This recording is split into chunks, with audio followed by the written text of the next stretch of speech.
Hey everybody, Ron and Don here, and today we're going to be talking about the new James Bay album, Electric Light. Yep. And this is his sophomore album from his previous Chaos and the Calm.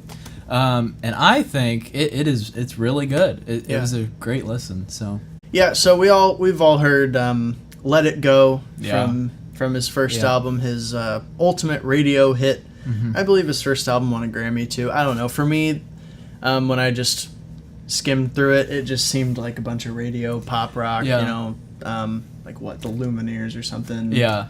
But you know, with this album, I think it's a very nice change. He's definitely expanded upon because he's like an alternative rock kind of R&B soul singer type. Yeah. He definitely expands upon that in this new album. So yeah, definitely.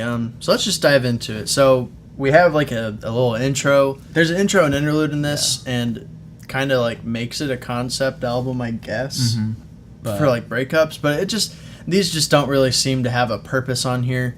So I think we'll just kind of skip those. Yeah, we'll do and then we go to the first track, "Wasted on Each Other," which blew me away when I first heard it, just for the many different sounds, the synths, and that heavy kind of guitar on there was a really good change of pace for him. And I love that pre-chorus that kind of gets a little quiet, and then just, I don't know, everything is catchy, and then it changes it up in the bridge. Oh, yeah. Yeah. It's just, what a great way to start an album, you know? Yeah, definitely. It definitely sets the tone for it. Yeah. And then we move on to Pink Lemonade, which is another great song. Yeah. Oh, my gosh. Yeah, I love the heavy guitar on this. It's super catchy. Love the feel of the song, and the production is a nice step up. Yeah. He's on Republic Records, so he's on, with you know, Post Malone now, and just a lot of like pop rock artists. So his first album kind of had that production, but this one, it feels a lot different from that one. So it's a very nice change, which I enjoy on this. Yep, the instrumental is very well done on this one, and it's just a really good song overall. Yeah.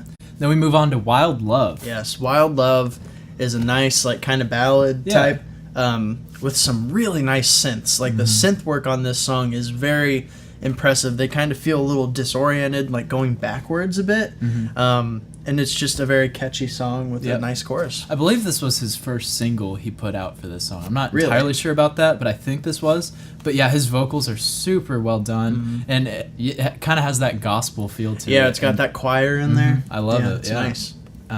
So yeah, and then we move on to Us. This is like the first real ballad, I think. Yeah. Yeah. So this one, just based off of those first three songs, I just was kind of expecting more. Yeah. So like where it was placed on here, and just by itself too, I just kind of need a little more from after what he's doing. I don't know. The vocals were nice. Yep. The piano was good.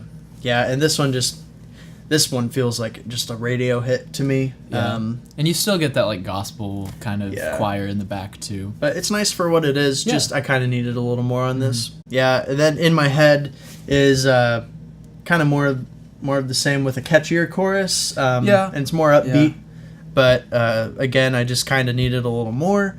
But it does have that really good synth work on this one too. That disoriented like backwards synths again. So I enjoy that. I enjoy. It was a good listen. There was just nothing that really like stood out for this one. Yeah, definitely. And then Just for Tonight, which should be his next single. I think. Yeah. This is just one of those feel good like feel good summer songs that comes out. Honestly, his vocals are just really good on this one, and it's catchy. The chorus is super catchy. To me, it kind of has like a indie.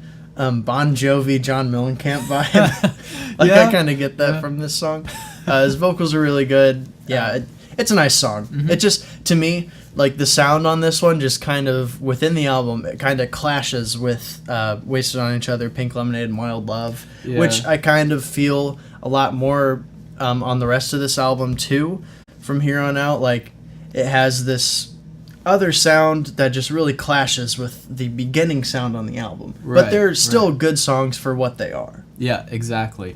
And so far, not all the songs, you can tell the songs apart, which is good. Yeah, not one sound sounds the same. They're all unique. Yeah. And then we move on to Wanderlust, which is one of my personal favorites on this album. Yeah. I love the feel to this song. The chorus is great. The instrumental is just awesome. Yeah. There's so much going on. I like the feel to it. and I love his vocals, and I like how catchy everything is. But to me, I just kind of needed like maybe a little more synth work in there to really grab me in. Yeah. But other than that, it's a pretty nice song. Yep. So then we go to I Found You, which was the ballad that I really enjoyed.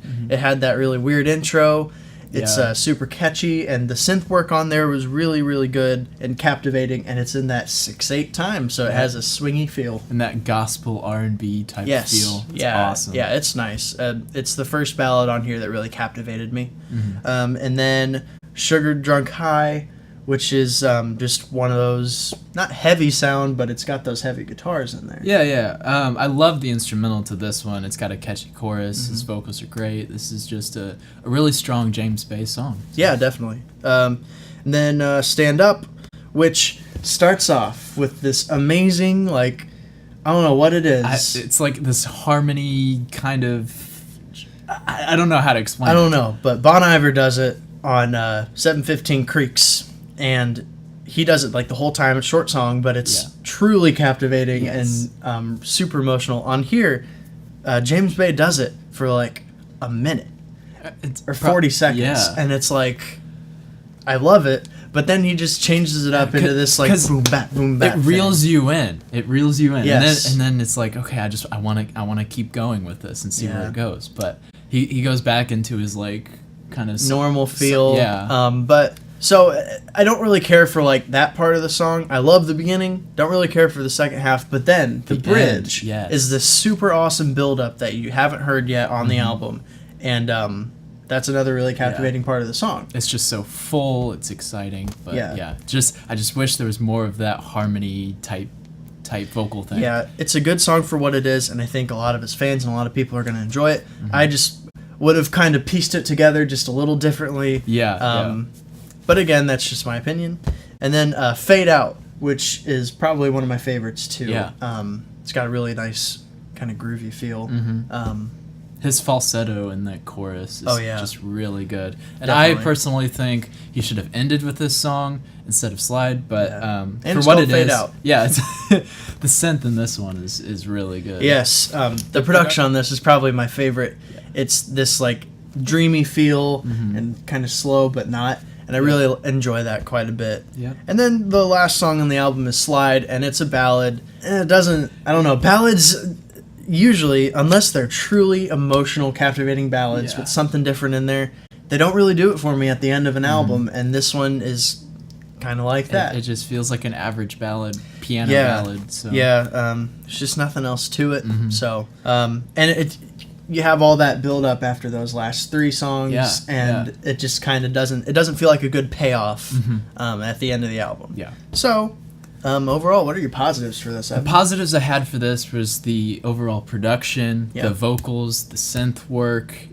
It's a very catchy album too, and there's a lot of different things going on, and not all the songs sound the same, which is really good. Yeah, definitely. What about you? I liked the synth work a lot. It was like the main strong point on this record for me, just how great and different these synths were. And I think he seems a lot more original on this album than his first. And like you said, each song stands on its own, which I really enjoy. And I like how he has many influences on this record, many different sounds. And they, even though they clash, they still kind of fit together in one cohesive piece. And for some negatives, just some songs just kind of stood out more. Some songs needed just a little more to stand out as much. Some songs just kind of dragged a little bit. I was wanting a little bit more.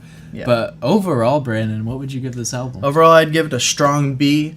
I think this is a really good improvement upon his last record. And I'm really looking forward to what he has coming up. So. Yes. I'm going to give this a B+. I really enjoyed what he did with this.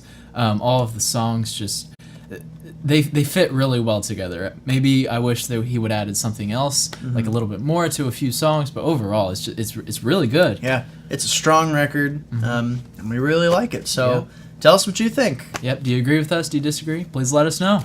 Catch us next time. Thanks for watching.